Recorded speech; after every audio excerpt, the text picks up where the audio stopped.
You're listening to The Courage to Live, a grief podcast hosted by the Child Neurology Foundation.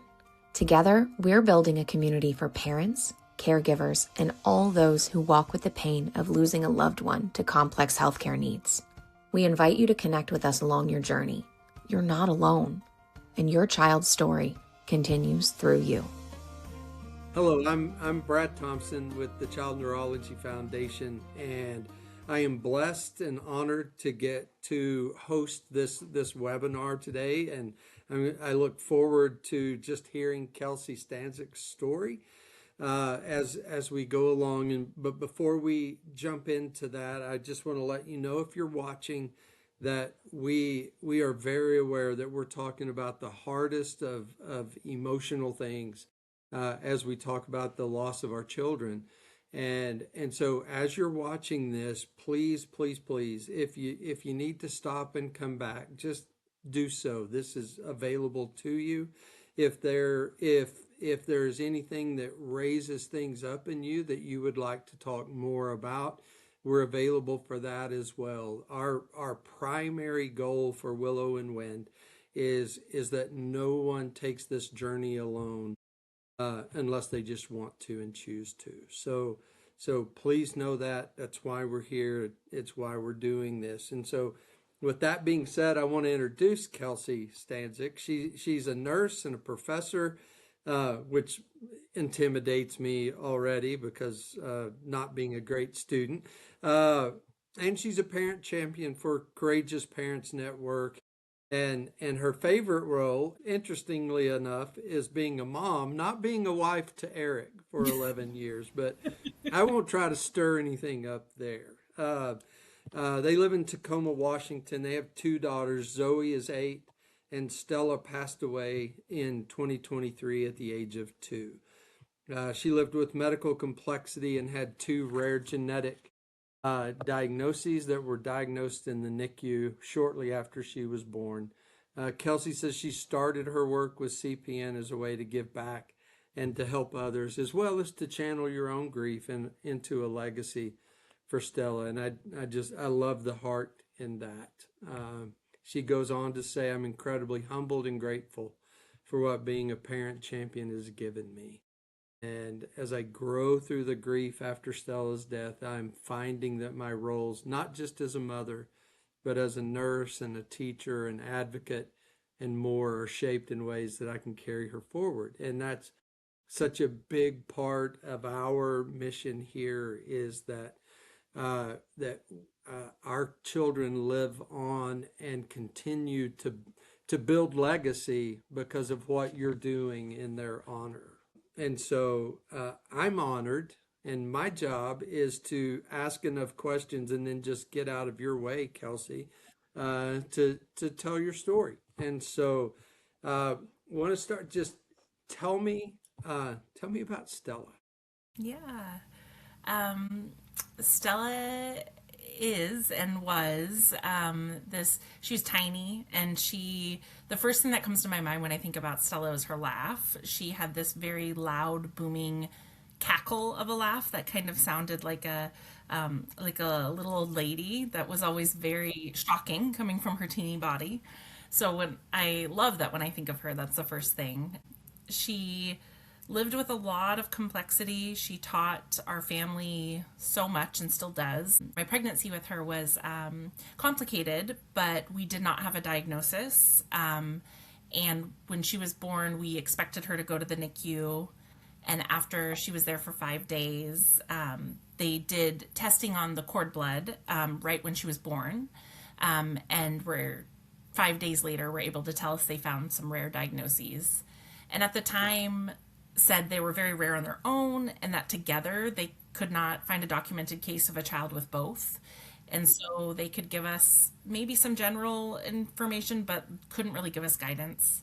And she had medical diagnoses and issues with pretty much every system of her body that would come and go. They were all interconnected. So her 2 years of life were really shaped by that, as well as us trying to figure out how to care for her. And then we were realistic in knowing that she likely would have a shorter life, but we did not expect that to be 2 years. However, we were really wrapped in support to make decisions for her and our family that we are able to feel confident about. And it was a couple weeks before her second birthday that we lost her. We're able to be with her, a whole family, and we've found ways to still kind of continue her in our family, and she's still very much present, and it's just different now. And yeah, she's really, I've gone through a lot of changes professionally, obviously as a person, but specifically the last 2 years in the work that I'm doing, and she's very much a part of that. Yeah. Good. I love to hear that. In as a counselor clinician, we talk about in grief relocating, Yeah. and that yes, physically I may not be holding her, but she's very much alive in the spirit of doing things. And so I love the way you tell that story. And as you talk about that, I'm struck that Stella had an older sister, Hmm. Zoe, who was very young Yeah. as all of this is going on. How did you guys help her to navigate that? Is what not just in her passing, but also in those 2 years when y'all were probably in the hospital a lot and Yeah. all those things. Yeah. Yeah. It was also 2021 to 2023. So, hospitals still had visiting restrictions. So Zoe didn't get to meet Stella until she was a month old when she came home from the NICU. And then you're right, she was spent a lot of time in the hospital, and Zoe wasn't really able to visit until closer to the end. And so it really felt like my husband and I were kind of co-parenting while still being married. And one would be home with Zoe, one would be in the hospital with Stella, and we do a lot of pass-offs in the parking lot of the hospital. So it was really hard. Zoe was 3.5 when Stella was born, which was a really tricky age to prepare her to have a sibling that had different abilities, or to have a sibling that required more attention. I think we were very aware, even before we knew any diagnoses with Stella, of being ready to tackle having to help Zoe share the attention of her parents, as we all are when we have more than one child. We were not ready to be like, Stella needs more attention than you, and this is why. It kind of naturally happened. Zoe's always had a very empathetic heart. She's always really liked to take care of people and animals, and so it helped more when she got to meet Stella and see her, and see the feeding tubes and the oxygen, and when there were tangible things that she could see Stella needed, and to be able to help where she could. That was something that really, really helped us in all aspects of the process with Zoe, was finding ways to be honest with her, have her be part of the team that's developmentally appropriate. And I think we did that because of support. I mean, I definitely had no idea what I was doing most of the time, but Child Life and my therapist and Stella had a really awesome physical therapist that would come to our house and would have Zoe come and show her play that they could do that was actually therapy. And it was really just kind of trialing what worked for us, but taking Zoe's lead when we could. Yeah. Yeah. No, that's great. I depending on your faith perspective, we have Haley who's 36 and she has an older brother, and it just seems like he was prepared for Yeah. what was coming. You know, that we had to do some things, but he was prepared in advance. You know, kind of he was wired for it. So then when Stella passes, how do you? I really have three questions around that. One is how you navigated it personally, how you and Eric together and separately navigated it, and then of course how you continue to help. And I'm not saying you're through with it. Yeah. Don't hear that, but how you help Zoe continue to navigate it as well. Yeah. Yeah, So that's for a sure. lot. So you just start talking and we'll keep going. Yeah. With Zoe, we're really intentional about how we talk to her about it. So I very clearly still remember the conversations with Child Life and the team at the hospital of how do you tell Zoe, a 5.5-year-old, that her daughter is going to die, or that her sister, her little sister, is going to die. And that what I still will say that was the hardest point of the whole thing, of a worst day of our life, was telling Zoe. And we felt very empowered to think about it and thoughtfully come up with a plan that worked for us. And for our family, it was to be honest. We've always been honest with Zoe. And so we picked a day and we told her. And I probably could not remember the exact wording, but I remember telling her and then holding her as she cried, and me, her, and Eric being there with Stella at the bed. We were at the bedside and just feeling very much like, okay, we're a team, we're in this.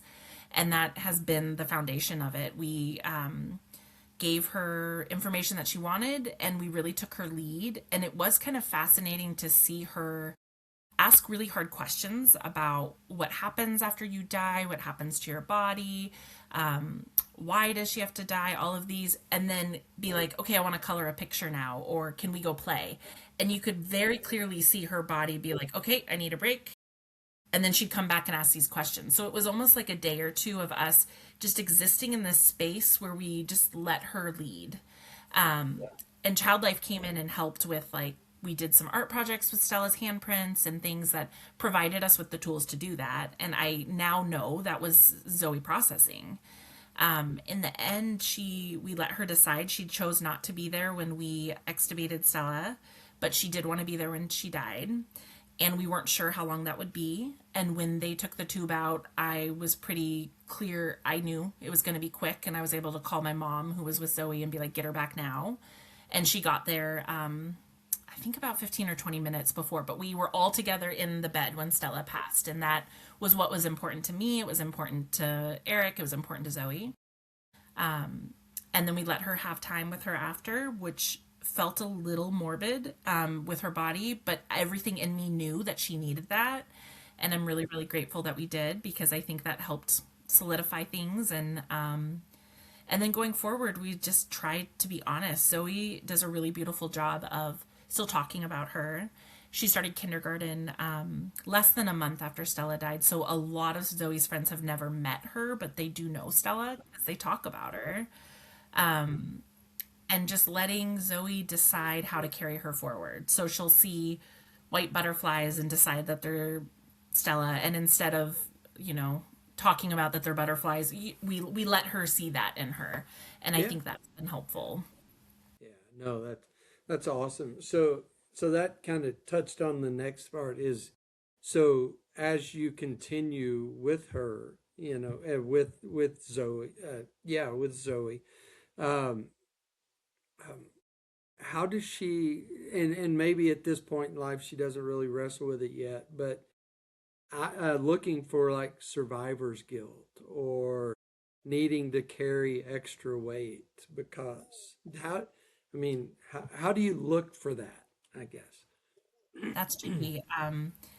I don't know if she's aware of. There has been times where she's said things about getting. There was something that came to my mind actually with my nephew too, of who's a little bit older than her, talking about like ice cream and like liking the moment of eating ice cream, and then thinking, oh, Stella doesn't get to do this, and that part can be really hard. But I feel like sometimes as kids, they're able to like hold that feeling and then be like, okay, let's go do this. Like it's not as weighty. Yeah.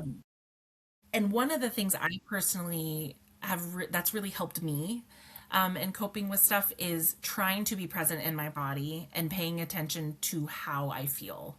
And that being, I remember after Stella immediately died, there was this, I remember thinking, like, I understand that idea that people that lay on the bathroom floor and don't get up, because I felt drawn to just like a cool surface and just to be still.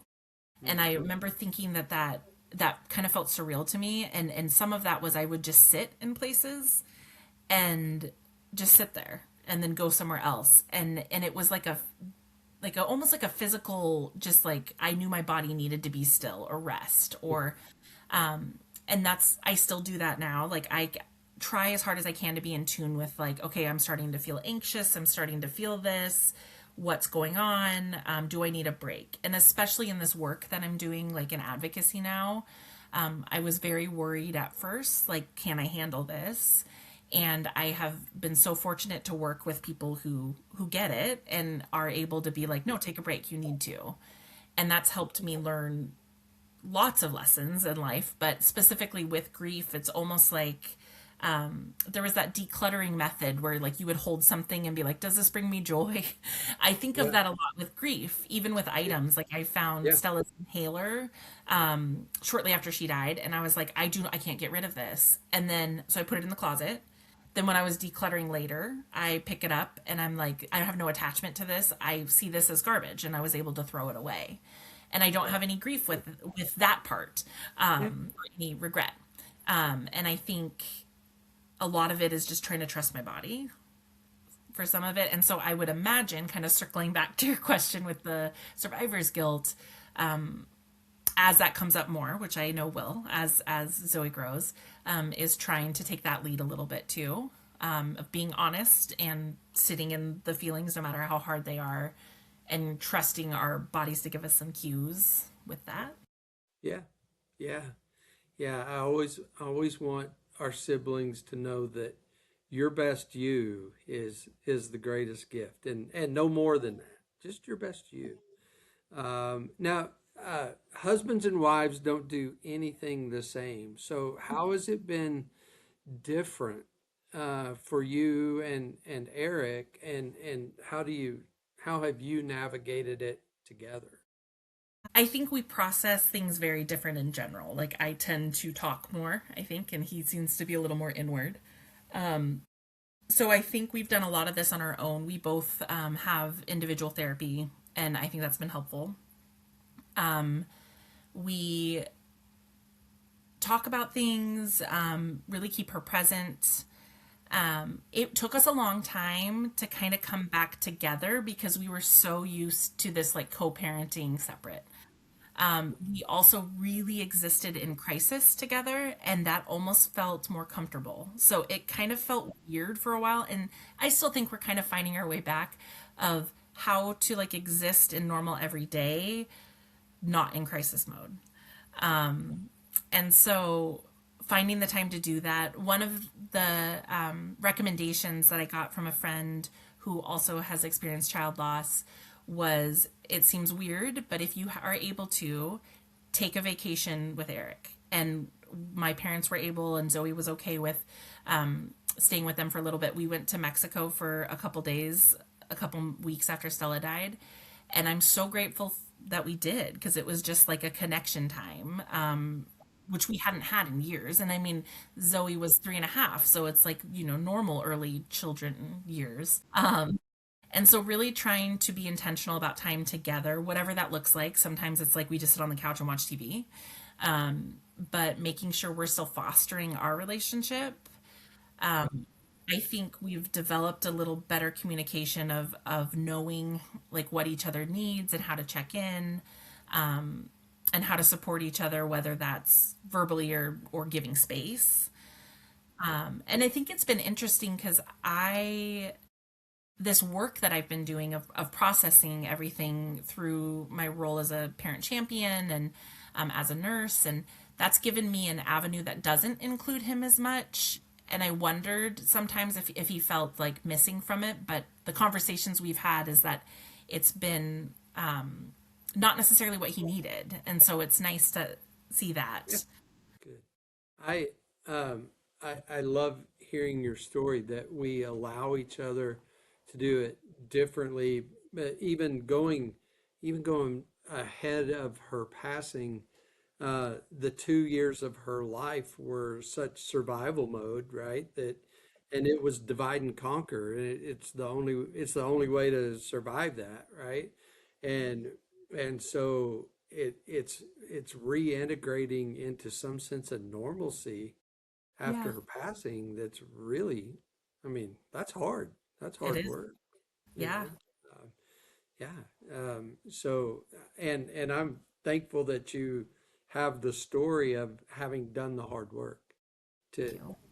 and continuing. And that one of the things that struck me as I was just reading your story a little bit was that um, um, Stella's now been gone longer than she was alive. Yeah. Um, and it's not because the world's a big bad awful place, but the world keeps going. Hmm. Um, how how do you wrestle with that, right? That 3 years later, there's a big part of your current world that never met her, Hmm. It's right? it's so surreal. There's days where that's just a fact, and there's days that that's like the heaviest thing. And I find time to be the weirdest thing. There's times where I think about look forward and think that there's going to be a day where 2 years feels so small, and it's like she's such. It's almost like Eric said something to me the other day. Sometimes that it's like sometimes it almost feels like it wasn't real, and then sometimes it's like this is all we can think about.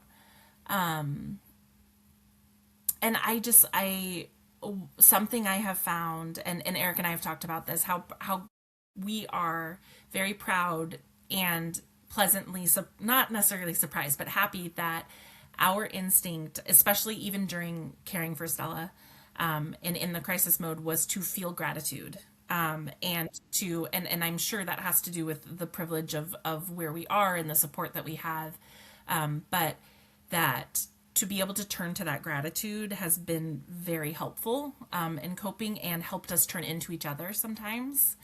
And so sometimes that's something I try to turn to, is the things that I'm grateful for. Trying to find little joys in the hard, not to be like toxically optimistic. Like I definitely have days where it's just heavy, and that's just what it's going to be. But sometimes little joys can bring me out, and sometimes that's laughter, and a lot of times it's like laughing at things that people don't get, it might not get, and Yeah, finding things about that, and honestly watching Zoe a lot has helped. There's something about a child navigating heavy things like grief that I feel like as us as adults can learn a lot yeah, from, and just watching them navigate the world in with this lens of without all the outside stuff that comes as you grow yeah, up. And I yeah. feel incredibly grateful to get to experience this with Zoe, and learn from her too. Yeah, I think kids have the blessing of not complicating it, Yes, yeah, right? I mean, they live it real and raw, and then just like you said earlier, she talks about it, and then she wants to go color, and then she'll come back in, but that's just living it out, and I think there's a lot to be learned uh, in that, not just about this, but a lot of things. yeah. So you're sitting in her bedroom. Hmm. Is there are there some stories about that you'd like to share? Yeah, so this room that I'm in, this was Zoe's nursery, and then became Stella's room, when Stella was born. We've spent a ton of time in here because Stella did not like to sleep at night. So to my right, which you can't see, is this really big rocking chair that's super comfy. So there were many a times that we'd be up at night with her, or she'd be asleep in her crib that used to be behind me, and I'd be sleeping in the chair. So this room has held a lot of life. Right after we actually just a couple months ago got the took the crib out and got this bed behind us. So it took us a long time. Again, kind of taking that lead of that, like, does this feel okay? And it didn't feel okay until then. I think of this room a lot. Is complicated. When she first passed, it just kind of held things, and I would come sit in the chair, and this would be my spot that I would. I have a little salt lamp over there, and we might turn on some music, and I would just sit here and cry and think about her, and I still do that sometimes, but that was primarily this use of that room for a while. And then I started doing work that was, as a nurse, I used to work in the hospital or clinic, and then I started doing work that required an office. And my husband has an office downstairs, and it's just not the space that felt comfortable for me. And so I put a desk in here and just started doing some work. And then I found it really kind of beautiful that it's her space too. And now the work that I'm doing that she's really enmeshed in. And so the part you can't see on camera is to the wall is all of my work in my office. And then behind me is still her room and can be like an extra bedroom. But the idea is still to keep both. I, again, am just kind of taking how does it feel design wise. It might change a little, but there's no rush. And it does feel really right to still feel her in here. And Zoe comes and plays in here a lot. And the bed is so that if we ever need, an extra bed or a place for her to hang out, sometimes I'll be doing emails and stuff, and Zoe's right behind me doing stuff, playing with her Barbies or things like that. It's kind of a good metaphor too of like how we're trying to figure it out going forward. Like Stella's still enmeshed in things, and we don't know how necessarily, and sometimes it fits, sometimes it doesn't, but we're committed to figuring it out. Yeah. Yeah. You can't not take her with you, right? It's not possible. And so tell me more about your role with Courageous Parents Network, and because I know this is a legacy story, and it's not your legacy, it's Stella's, and so tell me more. Yeah. Stella's palliative care physician, we stay connected with. And at one of our kind of follow-up emails, I think after Stella died, I had mentioned that I would be interested in any type of work to support them.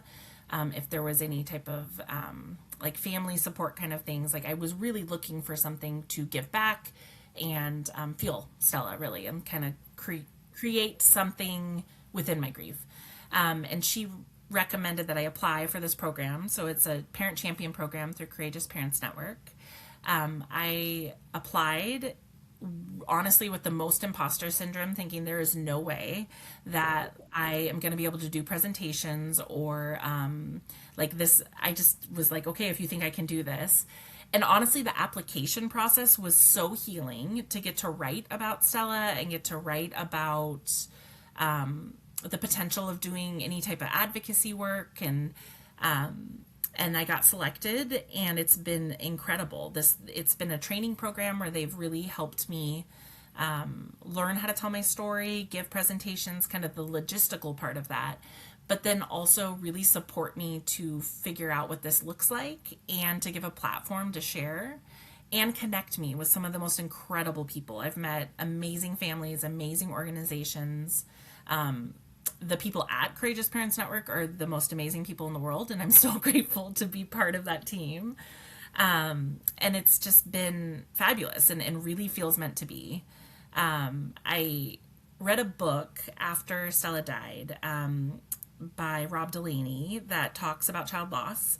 And in it is a line where he talks about how after his son died, he didn't feel comfortable in a room, 100% comfortable, unless there was somebody there that got it.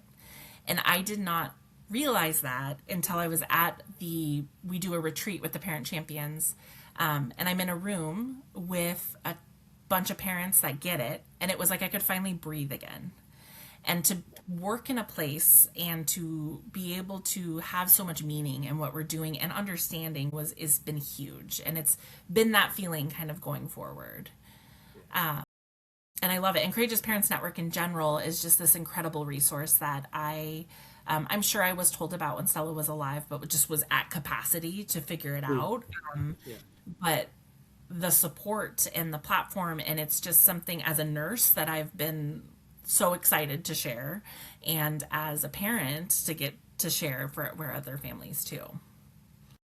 So you still work as a nurse? Yes. I think post-traumatic stress is one of the most overused terms in the world right now. Do you ever experience that though? Yes. Yeah.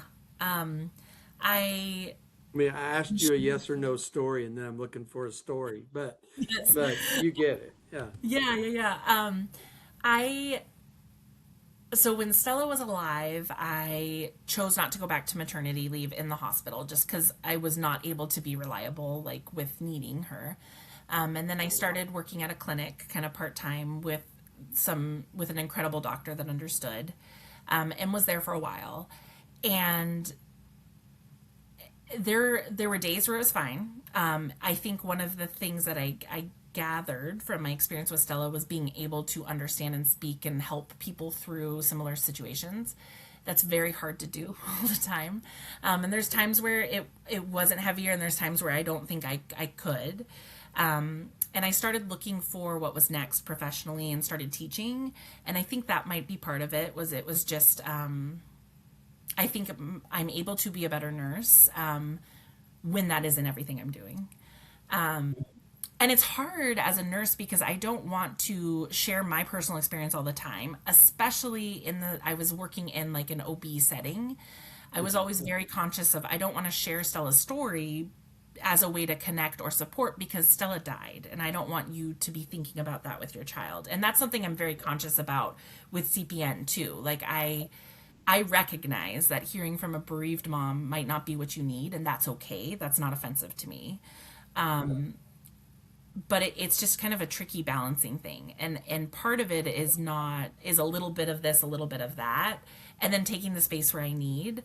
And something that I have learned, especially with the support from the team at Courageous Parents Network, is that that there's I'm allowed to ask for a break. I'm allowed to set that boundary. I'm allowed to step back if I need to, and if I'm in a place where I'm valued, that's supported.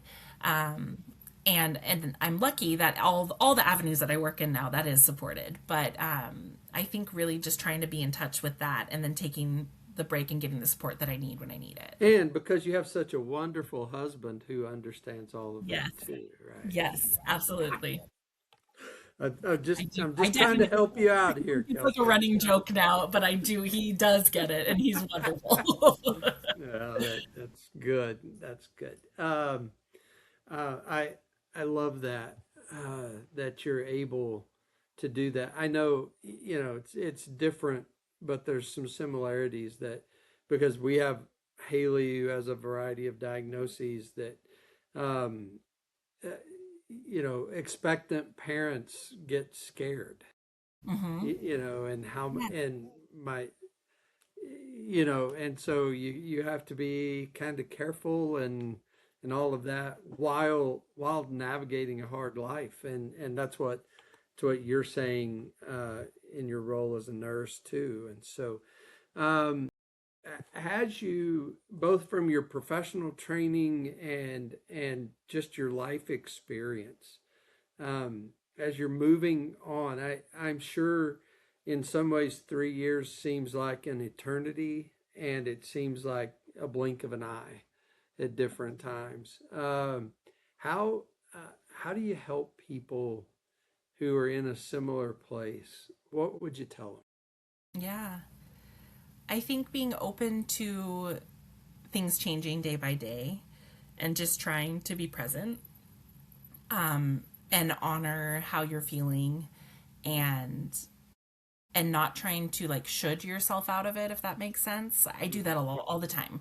And in fact, this is something that Eric is so good at of reminding me, is that I will explain something and I'll use the word I should, blah blah blah. And he does a really good job at being like, hold on, should you? Like there doesn't need to be an expectation on that. We live in this world where we set these standards or these expectations on ourselves, but that's just us. And it's okay to feel how you feel. It's okay to be where you're at. And then finding the people that will help with that. For me, I'm so grateful for my therapist. I think therapy can be so important through all of this. One thing specifically, I was having a hard time remembering. I notice I have a harder time with like feeling any guilt or regret when I'm not in the best place mentally. And I've made that connection to when I start having those feelings and spirals, I'm like, hey, okay, let's take a scan. What am I tired? Do I need to eat? Am I stressed? All of those. But in one of those moments, I was remembering that when after Stella passed, we left the room for the nurses to help kind of clean her body and get her ready to go to the morgue. And I, in my mind, didn't go back in the room to see her. And I was really cycling in my head of like, why? I regret that so much. How could I have done that? How could I have done that? And I shared this with Eric, and he listened and then said, I don't think, like, that's not accurate. You did go back in. And I often, and this is, I'm sure, a husband thing, I'm like, I think he's remembering it wrong. Like, no, I definitely didn't.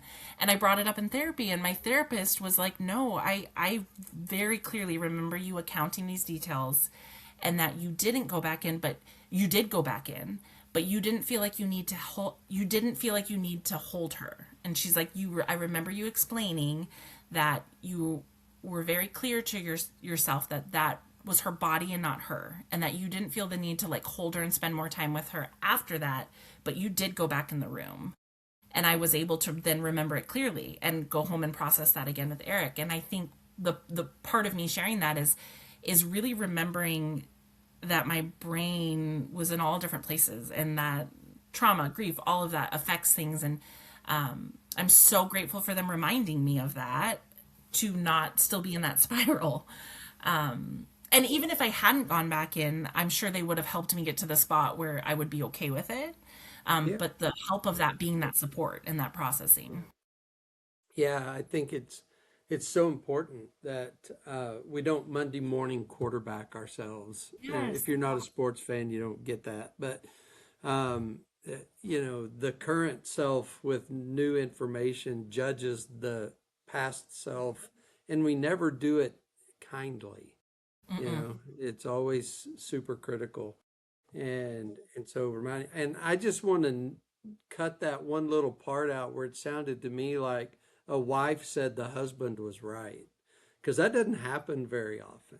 Yes. So we just need to Love that. clip that and make it a multi-use clip. Okay. Yes. So I'll regret saying that one day, I'm sure. Just kidding. well, you can talk to the editor later. Maybe it doesn't make it. Maybe it doesn't make it to the final reel. Who I'll knows? throw him this one. As we kind of bring this to a close, if there's something that I didn't ask about, or I didn't get to make it easy for you to say, are there things that you would really love to tell another mom or a dad who is sitting in a similar space, that might just provide a glimpse of hope? Yeah. I think it's possible. There is joy in all of this, and it will come back in. I think I remember sitting at Stella's bedside after we decided, like, okay, comfort care, we're gonna take her off the ventilator, and feeling anxious, thinking like, I just want to fast forward. I just want to fast forward to the day that things are better. And I was a little naive in that, because I knew, that it would never just be okay. And I remember hearing like things will get better, and it's not that it gets better, it just changes, and we grow around it. And so I think just hanging in there and finding the little joys and finding what you need to just keep going helps. And I think tending to the loss and permitting yourself to see the losses, something that really struck me learning about with Courageous Parents Network, is this idea of anticipatory grief, and that grief isn't just death. You can grieve the losses, and that can sometimes just be living a life that you didn't expect.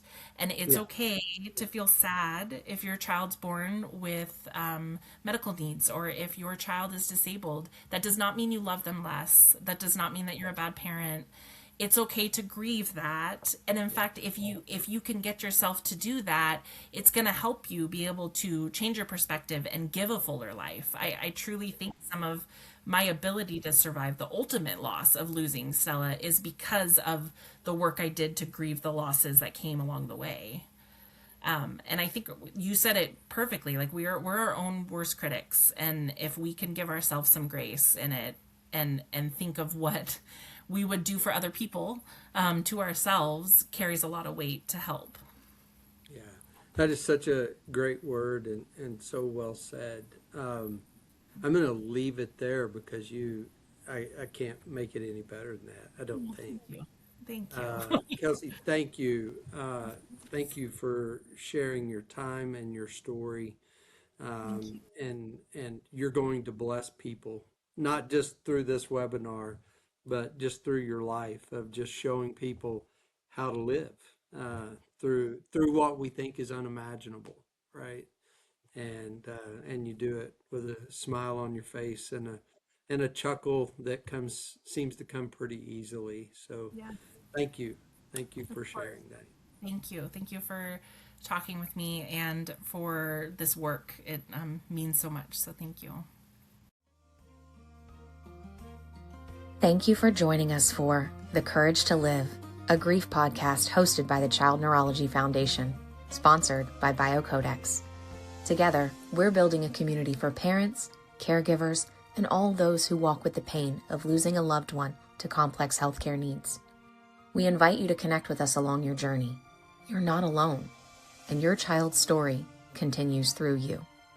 More information available at childneurologyfoundation.org.